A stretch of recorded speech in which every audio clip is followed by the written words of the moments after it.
Okay, here are most of my Brazilians, some that are listed and some aren't. Here's the pendant. Um, it is hard to get the flash to show. As you can see, it starts to distort because the camera can't handle all that broad blue flash, but it does have a lot. It's really, really pretty. You should see it in the sun. So there's that big piece. And then next to it is the unfinished piece, or unset I should say, that's even bigger. Um, it is awesome as well. I don't know what else you could do with something like this besides make a pendant. I don't know. Now that I'm a little further along with my silversmithing, I sometimes think that one's a little too plain, but maybe not. Maybe the stone speaks for itself. It's so huge and beautiful. Okay, so there's those. Wish I had more of that, but that is it as far as that goes. All right, so here is a piece of Brazilian. It's really thin, but oh my gosh, it's got so much green. I'm sure you've seen the lime green jelly bean. That was one of my all-time favorites. It was this green, and it was thick, so it just looked green all the way through. This one is really thin, but it's beautiful. I don't have that one listed.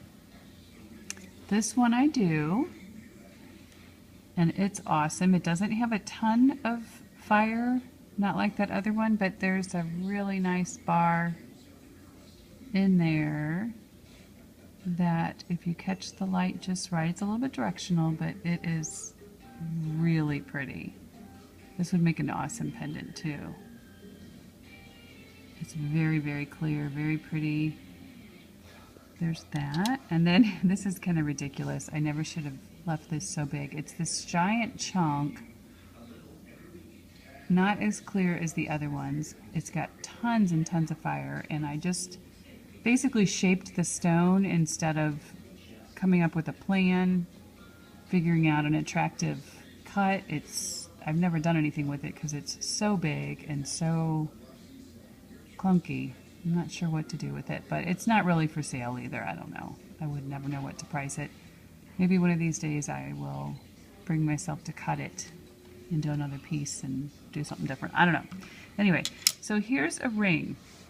I made this a long time ago. My skills were not up to speed. I shouldn't have done it, but I did, just because I just wanted to wear it so bad. But it's a really nice high dome piece of Brazilian, and it's got some incredible fire. It just goes kapow in the sun when you catch it. It's directional, so you have to hold it a certain way, but I love this ring. I don't wear it much anymore, but it's really pretty. It's like perfectly clear, drop of rain, and then all this green and blue shows up.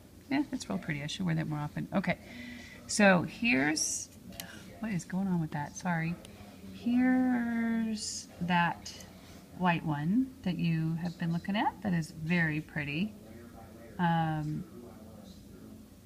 can't focus on it, but it is just shot full of color. It's opaque. I mean, look at that.